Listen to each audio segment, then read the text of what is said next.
बात होती है 15 फरवरी से, जहां पर 20 साल के लड़के तकातोशी को दिखाया जाता है, जो कि विजुअल आर्ट का स्टूडेंट है।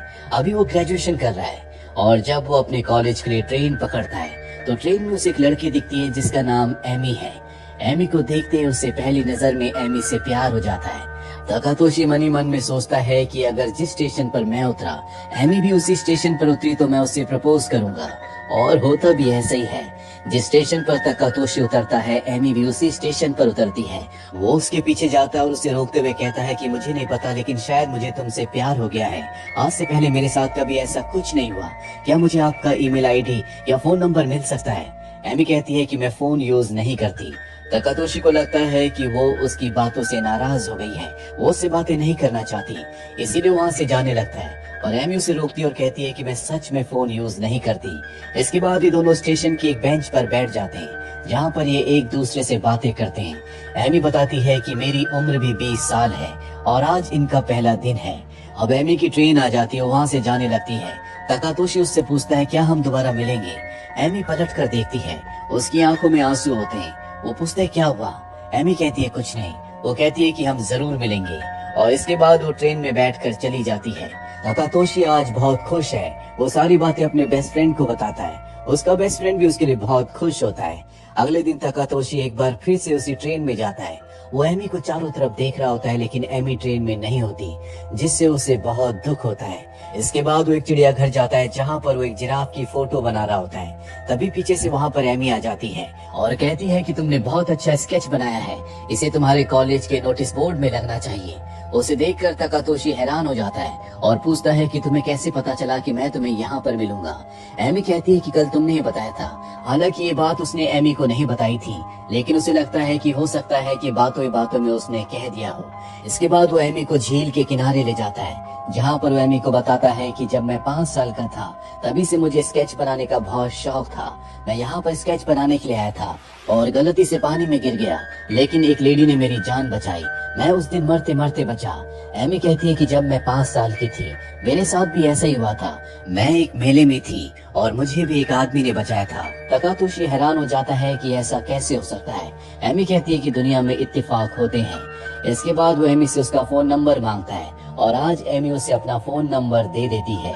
वापस अपने रूम में आकर वो सारी बातें अपने बेस्ट फ्रेंड को बताता है। उसका बेस्ट फ्रेंड कहता है कि तुम्हें एमी को डेट पर चलने के लिए पूछना चाहिए।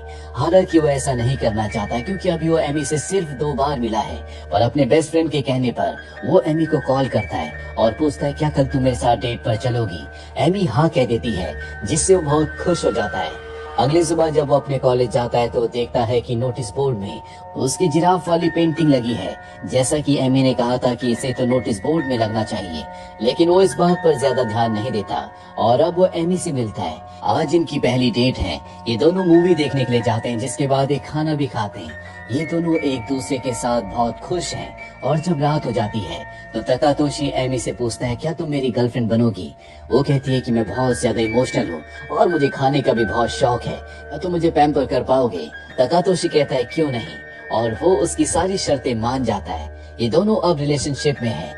अगले दिन तकातोशी अपना रूम शिफ्ट कर रहा होता है, तभी वहाँ पर एमी आ जाती है।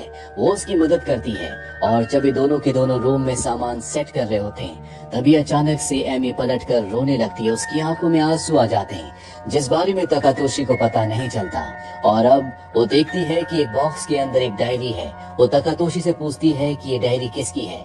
वो बताता है कि जिस लेडी ने मेरी जान बचाई थी, वो जब मैं 10 साल का हुआ यानी कि 5 साल बाद एक बार फिर से मुझसे मिलने के लिए आई। उसने डायरी मुझे दी और मुझसे वादा लिया कि मैं कभी इस डायरी को खोल कर ना देखूं। इसीलिए आज तक मैंने इस डायरी को कभी नहीं खोला। जल्दी एमी की मदद से तकातोशी अपने पूरे रूम को सेट कर लेता है। रात हो जाती है। एमी कहती है कि अब मुझे जाना होगा। तकातोशी उसे रेलवे स्टेशन छोड़ने के लिए जाता है। रास्ते में वो एमी का हाथ पकड़ लेता है और कहता है कि आज पहली बार मैंने किसी लड़की का हाथ पकड़ा है। एमी की आंखों में आंसू आ जाते हैं। तकातोशी कहता है कि तुम सच में बहुत इमोशनल हो। इसके बाद वो ट्रेन में उसे छोड़कर अपने घर वापस आ जाता है। अगले दिन एक बार फिर से मिलते हैं, जहाँ पर शॉपिंग करते हैं और आज एमी पहली बार तकातोशी के लिए खाना बनाती है। तकातोशी कहता है कि मेरी मॉम भी बिल्कुल ऐसे ही खाना बनाती है। एमी के मुंह से निकल जाता है कि ये तुम्हारी मॉम की रेसिपी है। ये सुनकर तकातोशी हैरान हो जाता है क्योंकि अब तक उसने एमी को अपने घर पर किसी से नहीं मिलवाया। वो एमी से कहता है कि उस दिन जब मैं जिराफ की फोटो बना रहा था तो तुमने कहा था कि ये नोटिस बोर्ड पर लगनी चाहिए। अगले दिन वो नोटिस बोर्ड पर लग गई थी और आज तुमने मेरी मॉम जैसा खाना बनाया। क्या तुम्हारे पास कोई खास पावर है? क्या तुम फ्यूचर देख सकती हो? एमी कहती है कि अगर ऐसा हो सकता तो मैं शेयर मार्केट में पैसे लगाकर बहुत अमीर बन जाती। वो इस बात को मजाक में उड़ा देती है।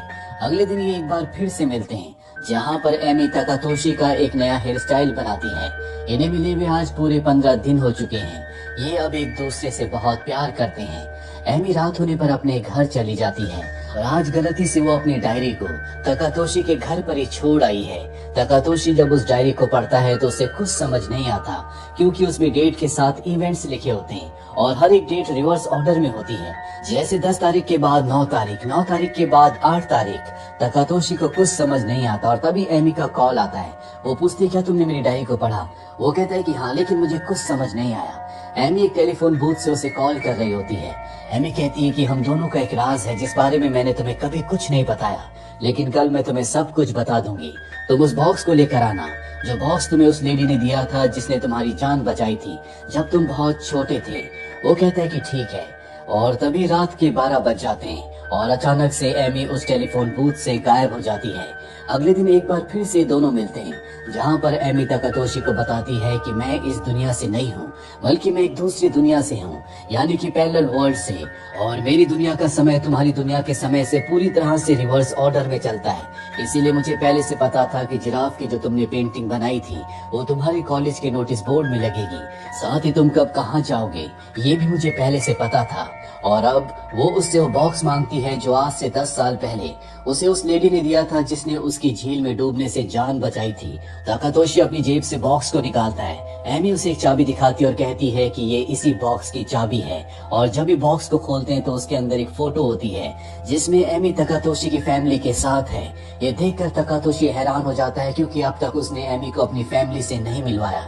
एमी बताती है कि ये फोटो हम कुछ दिनों के बाद लेंगे। दरअसल 5 साल की उम्र में तकातोशी की जिस लेडी ने जान बचाई थी वो और कोई नहीं बल्कि एमी थी। उस वक्त उसकी उम्र 35 साल थी क्योंकि उसकी दुनिया का टाइम रिवर्स ऑर्डर में चलता है। इसीलिए 15 साल बीत जाने के बाद आज उसकी उम्र 20 साल है और 15 साल बाद तकातोशी भी 20 साल का है। ये दोनों एक ही उम्र के हैं। एमी उसे बताती है कि मैं हर 5 साल बाद 1 महीने के लिए इस दुनिया में आती हूँ। सबसे पहले मैं उस वक्त आई थी जब तुम 5 साल के थे, मैंने तुम्हारी जान बचाई थी। दूसरी बार मैं उस वक्त आई जब तुम 10 साल के थे और मैं 30 साल की, उस वक्त मैंने तुम्हें बॉक्स दिया था। तीसरी बार मैं तुम्हारे 15 साल की उम्र में आई जब मैं 25 साल की थी। और आज 5 सालों के बाद जब तुम 20 साल के हो चुके हो तो मैं भी 20 साल की हूँ। और ये पहली और आखिरी बार है जब हम एक ही उम्र के हैं। इसके बाद तुम्हारी उम्र बढ़ेगी और अगली बार जब मैं तुम्हें मिलूंगी तो तुम्हारी उम्र 25 साल होगी और मेरी 15 साल। इसके बाद मैं 10 साल की उम्र में आऊंगी तब तुम्हारी उम्र 30 साल होगी और जब मैं 5 साल की उम्र में आऊंगी तब तुम्हारी उम्र 35 साल होगी। याद है मैंने तुम्हें बताया था कि झील में डूबने से मेरी किसी आदमी ने जान बचाई थी, वो और कोई नहीं बल्कि तुम ही थे। ये सारी बातें सुनकर तकातोशी कंफ्यूज हो जाता है। वो कहता है कि अगर तुम्हारी उम्र रिवर्स में चलती है, यानी कि जो मेरा पास्ट है वो तुम्हारा फ्यूचर है, तो तुम्हें अपने फ्यूचर के बारे में कैसे पता? वो कहती है कि जब तुम 25 साल के हो जाओगे और मैं 15 साल की, तो मैं 1 महीने के लिए फिर से इस दुनिया में आऊंगी। तब तुम ही मुझे ये सारी बातें बताओगे जिन्हें मैं डायरी में लिख लूंगी। यानी कि एमी के पास जो डायरी है जिसमें उसने सारे के सारे इवेंट्स को रिवर्स ऑर्डर में रिवर्स डेट में लिखा हुआ है, वो उसे और किसी ने नहीं बल्कि खुद तकातोशी ने बताया है। जो वो उसे आने वाले 5 साल बाद जब वो दोबारा 1 महीने के लिए इस दुनिया में आएगी तो ये सारी बातें बताएगा जिन्हें वो डायरी में लिख लेगी। और अब तकातोशी के दिल में उसके लिए प्यार खत्म हो जाता है क्योंकि उसे पता चल चुका है जो भी वो उसके साथ कर रही है वो सिर्फ डायरी में पढ़ कर रही है। क्योंकि एक दिन पहले इन दोनों ने जो भी पल एक दूसरे के साथ बिताए थे उस बारे में एमी को कुछ नहीं पता, क्योंकि पास्ट का एक दिन जो पहले का दिन है वो एमी का फ्यूचर है। यानी कि एक दिन पहले जो वक्त इन दोनों ने साथ बिताया था उस बारे में एमी को कुछ नहीं पता, वो एमी का फ्यूचर है। और तकातोशी का पास्ट है, उसे अपने एक दिन पहले के बारे में सब कुछ याद है, लेकिन एमी एमी को नहीं। एमी जो भी एक दिन पहले के बारे में उससे बात कर रही होती है वो सिर्फ डायरी में पढ़ कर रही होती है, जो बात तकातोशी को बिल्कुल पसंद नहीं होती। तकातोशी कहता है कि अब हमें नाटक करने की कोई जरूरत नहीं है, हम दोनों के मिलने का एक ही मकसद था। जब मैं 5 साल का था और तुम 35 साल की तो तुमने मेरी जान बचाई थी, और जब तुम 5 साल की हो जाओगी और मैं 35 साल का, तब मैं तुम्हारी जान बचाऊंगा। तो हमें उसी मकसद पर फोकस करना चाहिए। ये कहते कहते वो बहुत इमोशनल हो जाता है, क्योंकि सच में उसने एमी से बहुत प्यार किया है। तकातोशी वहाँ से चला जाता है। उसे बहुत तकलीफ हो रही होती है और अब उसे एहसास होता है कि जो तकलीफ उसे अब हो रही है उस तकलीफ को एमी शुरू से ही बर्दाश्त कर रही है। 15 फेब जो इनके मिलने का पहला दिन था, दरअसल एमी का वो आखिरी दिन था। इसीलिए जब वो जा रही थी तो उसकी आंखों में आंसू आ गए थे, क्योंकि उसे पता था कि 15 फेब के बाद अब वो 5 साल बाद ही तकातोशी से मिलेगी, जबकि आने वाले सभी पल जो अब वो जिएगा, यानी कि 16 मार्च तक वो पहले से एमी जी चुकी है। क्योंकि 16 मार्च जो कि तकातोशी के लिए उसका आखिरी दिन होगा, वो एमी का दरअसल पहला दिन था, क्योंकि उसकी उम्र रिवर्स में चलती है। अपनी गलती का एहसास होने के बाद वो एमी को कॉल करता है। रात के 12 बजने वाले हैं, इसीलिए एमी से कहता है कि तुम्हारा जो कल आएगा, यानी कि जो उसका एक दिन पहले बीत चुका है, वो मैंने तुम्हारे साथ बहुत अच्छे से बिहेव नहीं किया, उसके लिए मुझे माफ कर देना। और अब रात के 12 बज जाते हैं, एमी गायब हो जाती है। अगले दिन एक बार फिर से तकातोशी एमी से मिलता है, लेकिन एमी को कुछ याद नहीं होता कि एक दिन पहले क्या हुआ था, क्योंकि एक दिन पहले जो कुछ हुआ है वो उसका फ्यूचर है, यानी कि एक दिन बाद उसकी जिंदगी में वो सब कुछ होगा। वो एमी से कहता है कि मैं तुमसे बहुत प्यार करता हूँ, और इसके बाद ये दोनों एक दूसरे के साथ बहुत अच्छा टाइम स्पेंड करते हैं। तकातोशी एमी को अपने घर भी ले जाता है, जहाँ पर उसकी मॉम उसके लिए बहुत अच्छा खाना बनाती है। एमी उनसे खाने की रेसिपी पूछती है, और एक यही कारण होता है कि पास में एमी ने तकातोशी के लिए वैसा ही खाना बनाया था जैसा कि उसकी मॉम बनाती है, क्योंकि उसने तकातोशी की मॉम से रेसिपी पूछ ली थी। तकातोशी बार बार इमोशनल हो जाता है, ठीक उसी तरह जिस तरह से एमी हुआ करती थी, क्योंकि उसे पता है कि ये 30 दिनों तक ही एक दूसरे के साथ रहते हैं, जो कि अब लगभग पूरी तरह से बीत चुके हैं। और अब 16 मार्च आ जाता है, जो कि उसका एमी के साथ आखिरी दिन है, लेकिन ये एमी का उसके साथ पहला दिन होगा। तकातोशी जब अपनी यूनिवर्सिटी में होता है तो वहाँ पर एमी आती है, जो बहुत शर्मा रही होती है, कि वो पहले से तकातोशी को जानती है। तकातोशी कहता है कि मैं तुम्हारी एक फोटो बनाऊंगा। तकातोशी के सामने एमी बैठ जाती है और उससे पूछती है कि हमने 30 दिनों तक क्या क्या किया था, मैं हर एक बात को डिटेल में लिखना चाहती हूँ।